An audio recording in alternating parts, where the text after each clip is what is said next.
Please stand by. Excuse me, I'm talking. It's coming. It's coming. It's coming. It's coming. What is your name? I am Jay Ramone, and this is the Jay Ramone Podcast. If the FCC knew you were doing drugs on the air, shut us down! This gets more work done more accurately. I will sit down with bands, artists, chefs, business owners, and fellow Oklahomans to talk about their projects and dealing with day-to-day life. This stuff can give you brain damage. This is the Jay Ramone Podcast. Power of the internet is truly amazing. How's it going, man? Good. How are you guys? I'm great. Good. Thanks for having us. Yeah, thanks for having us. Thanks for spinning our songs, man. Like, it means so much to us, and it's great to finally meet you. And I see your hat right now. Are we live? I've got it recording. Okay, I just wanted to. You're wearing that hat, so You might have to wear I got this one right here, man. So crazy. Here, funny story. I took my oldest son Wyatt. He's 12. I took him to the Zoo Amp here in Oklahoma City a couple weeks ago to the Leon Bridges Charlie Crockett tour that came through. Mm-hmm. My 12-year-old is probably the only seventh grader who is a fan of Charlie Crockett. Like, everybody knows who Leon Bridges is, but my oldest son is a massive Charlie Crockett fan. So I got to take him to that show, and I got reserved seats, and we're sitting there, and the show started, and we're close to the edge of the aisle, and I see that there's a couple coming to enter the row, and I'm 6'8", so there's no chance of me moving my knees out of the way, you know. and my 12-year-old, he's 6'1". So we automatically just stand up to make room, and the guy who's walking in front of us is looking at me eye to eye, and he goes, "Nice hat." And it's Kenrich Williams for the Thunder, and I just looked at him and go, "Nice season, dude." And so he sat just a couple seats over and was enjoying the show too. Yeah, so that's pretty cool. I obviously lived in Oklahoma when the Thunder started, so I've been a fan since the inception of the team, and this past year was just it was party, epic, man. bro. Like, it was awesome. it was so cool, and this team being so young and so tight knit, like, you can tell that they're friends on and off the court, which was really cool to see. I kind of feel like that's the way it is with you guys in your band. Like, you guys are friends in the band and then off the band as well, like when you're at home. This guy knows what he's doing. It's true.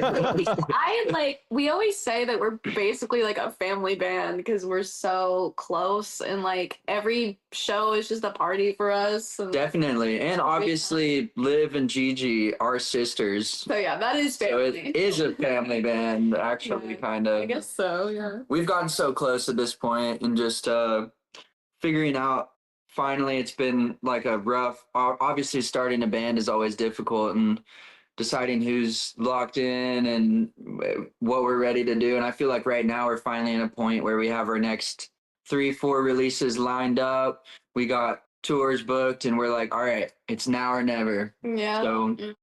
So you guys were no strangers, you know, to touring and playing bigger shows before you formed Cherry Vance. You guys came together separately. I know, Jude, like, I met you a long time ago when you were very little. Like, your dad's band was the first rock band I ever got to see live when I was like 15 years old, and they played an acoustic in-store in Ardmore, Oklahoma.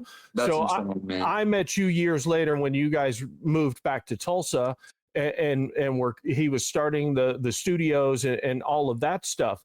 But when he sent me your solo stuff that you had put out, I was completely blown away, because I didn't know that was the direction you were going and what you were doing. So when he sent me those songs, I was like, wow. Now, Liv, I obviously had heard of your band, and I've actually seen you before with Bowling for Soup. Oh, wow. Crazy. So when he told me you two were coming together, I was like, this is a perfect fit to come together creatively and form a band. So I was excited to see what you guys came up with. Yeah. That's so awesome that you might be one of the only people who had listened to both of our music. It's still like polar opposite sides of the earth. So that's awesome. That and thank you for the kind words and stuff. And yeah, I thought the same thing, listening to my music and listening to their music, and obviously just writing. Me and Liv write together every day, and it's like from the very start, we're like, this is gonna be special. Yeah. Just also, shout out Bowling for Soup, because I'm really excited because we're about to play Waurika, the Eaglefest, in 4 days, and we're gonna be playing with Jarrett from Bowling for Soup. So we always say that. Okay, maybe this is bad to say, but we always say he's kind of like our Jesus Christ. He like put us together because like I went on tour with your dad before, like in the last band, and like Jarrett kind of like like he You'll appreciate this, Jay. The way that we actually met is that right before their band broke up, one of the last tours they ever did was opening up for the Nixons. And that's awesome. My dad said to Liv, you should go follow my son on Instagram. And then music and stuff. 3 or 4 years later, she moves to Nashville and is like, by the way, I live in Nashville now. So it really was the Nixons. It's like the butterfly effect. Made all this possible and stuff. Well, I knew it was all the family connection, and in the music business, everybody knows everybody, and you're always working creatively with the people you're friends with anyway. So that's a natural connection. But I think it's really cool that it kind of came about organically a little more than I thought. So that's even cooler. Yeah. Now, this is the second year in a row, right, that you guys have played Eaglefest in Waurika?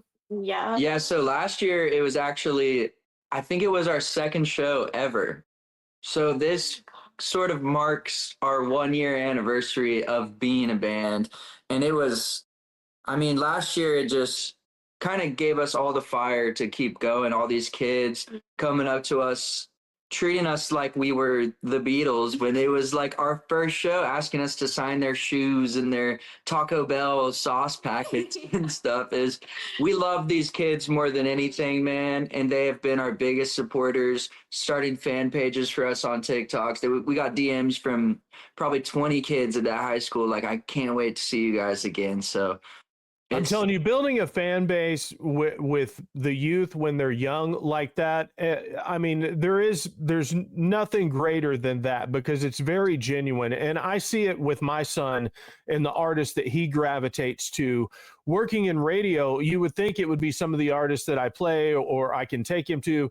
It's not. It's totally organic and based on his own taste. And I think it's gonna stay with him for life. He's gonna remember those bands and always be a fan of them.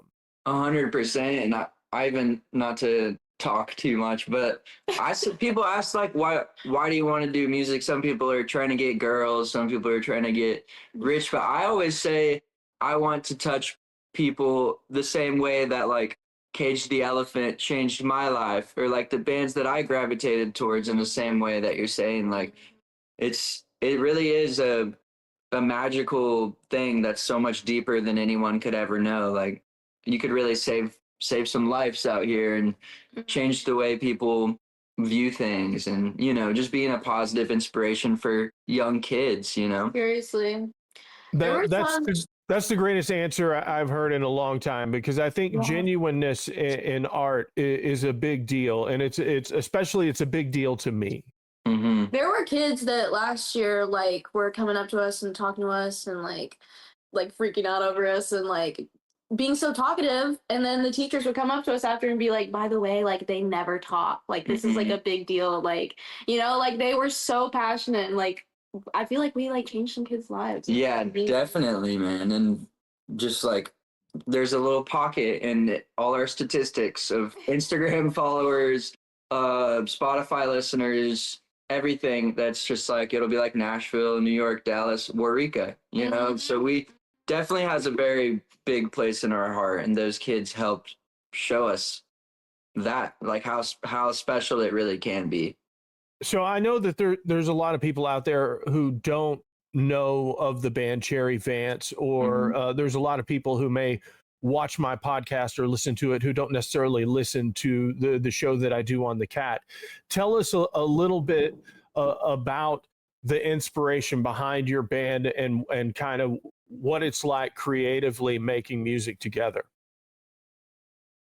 Well, I guess like you mean like our inspirations, like musically, like absolutely. Because I hear, like when I listen to Downfall, or any of the other tracks, I hear all these different influences coming from kind of all over the map. There's not one specific influence. Like I can hear the southernness, the country influence creeping in. I can hear the alternative influence creeping in, and the pop stuff. So I mean, obviously, like I was in a pop punk band before this, so like I feel like there's always gonna be that underlying like pop punk, But I mean, Jude and I, we were Livin' Jude before Cherry Vance. So like Downfall was actually a song that we wrote as Livin' Jude.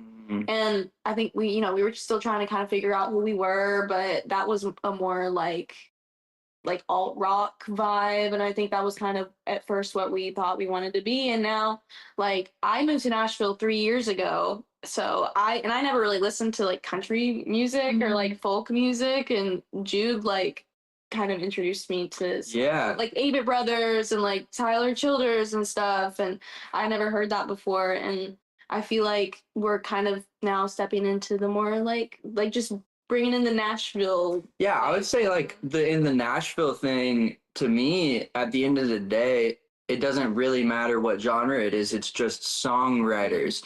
And focusing on good lyrics and melodies is what it's always been for us. And another thing that it's always been for us is wanting to jump in a crowd and light the stage on fire, So it's like, how can we make songs with great lyrics that will also allow us to jump in a crowd or light the stage on fire? And like our parents, like we're like 90s grunge babies. Like that's what we grew up on. So really at the end of the day, like it's just 90s. Like we love the 90s. Yeah. Like 100%. Pearl Jam, jumping into the crowd. Like, and obviously the Nixons. Like the Cranberries. I've seen your dad do it, bro. I've seen him do it. That's everything to me. I mean, imagine me being a kid and just seeing like a picture of the wall and like 20 feet in the air. It's like, that's what I want to do, man. But and being in Nashville has been so cool. We've been lucky enough to write for other people's projects. So I was going to ask, you guys have publishing deals now where you write every day with a group of writers and stuff like that?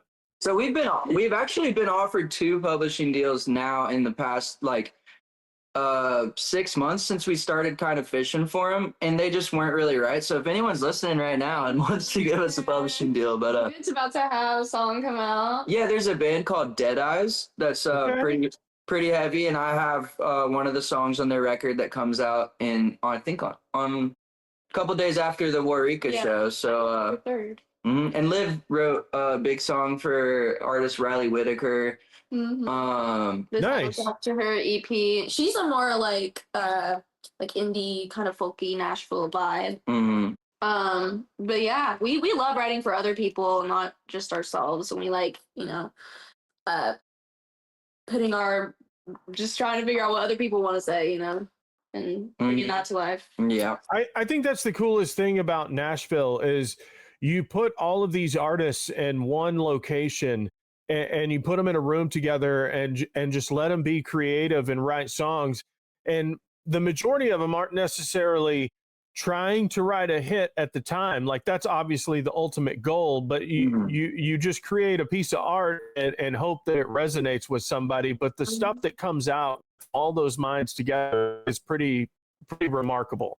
Like to see your dad go from kind of writing songs with Marty, in the early days to like full-blown writer's room and massive songs. I would have never imagined when I was a freshman in high school listening to the Nixons that his first number one would have been a country song for a female artist like that.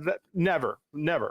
It's crazy, the whole 180 that he did. And also, I mean, shout out to my dad. Obviously, he's my hero, but having to quit the band to raise a family and also be able to still be successful as a songwriter it's amazing. And that is kind of a miracle story. Like if you look at all the other bands from the 90s, there's really not a lot of people from that grunge scene who did cross over. So there's a bunch of them there now, but he was one of the first to really do it. Like you look, Kevin Griffin from Better Than Ezra has come into town and written some songs. The guys in Lit, the Pop-Off Brothers, they've come in and done it. But but that's only been in the last like 10 or 15 years. Like I was still in college when your dad was doing this and just starting my radio career and things like that. And to watch him write with all of the different artists, not just country artists, but Skillet and In Flames and all of these bands that I felt like were completely outside of his comfort zone or outside of what he was used to and hit a home run. That just goes to show what being a real artist and creativity, he has in his brain and can do. It blows my mind. Yeah, I mean, it's like that with you with the metal song coming out in 3 days. Yeah, the song that I wrote is a heavy metal song. If you could hear the demo. Well, I know who Dead Eyes is, so I'm excited to go listen to this because it's one of those to me that's what it. As soon as you said it, that's what I thought of was your dad writing with In Flames. About when you got the demo back. Yes, well, so I wrote we wrote the hook I was playing acoustic guitar, just singing the hook. It's like, how we go from giving all we had. Like, it's like really pretty. It was kind of chill, like cool melody. And I get the demo back and there's like this breakdown. He's like, keep my name out your fucking mouth. And it just goes, and I'm like, I don't remember writing this part, but like, this is crazy. They really put a lot of hard work behind that record. And I can't say enough good things about Dead Eyes and Kyle Odell, the guy who produced it. He also produced our song Sugarcoat. Just a great team, great people. And I wish them nothing but success, and they're killing it right now, man. Seriously. So I'm excited that you guys are playing in Waurika because I grew up in Ardmore and we didn't get rock bands at all in Ardmore. Like if we wanted to go see a live show, we had to drive to Norman or Oklahoma City, or we had to drive to Denton or to Dallas. That was about the closest that was coming. Yeah. And even when the Nixons played at Hastings, it was acoustic. It wasn't even like a full show. So the fact that there's rock shows happening in Waurika and it's supporting the schools there, and my mind is blown.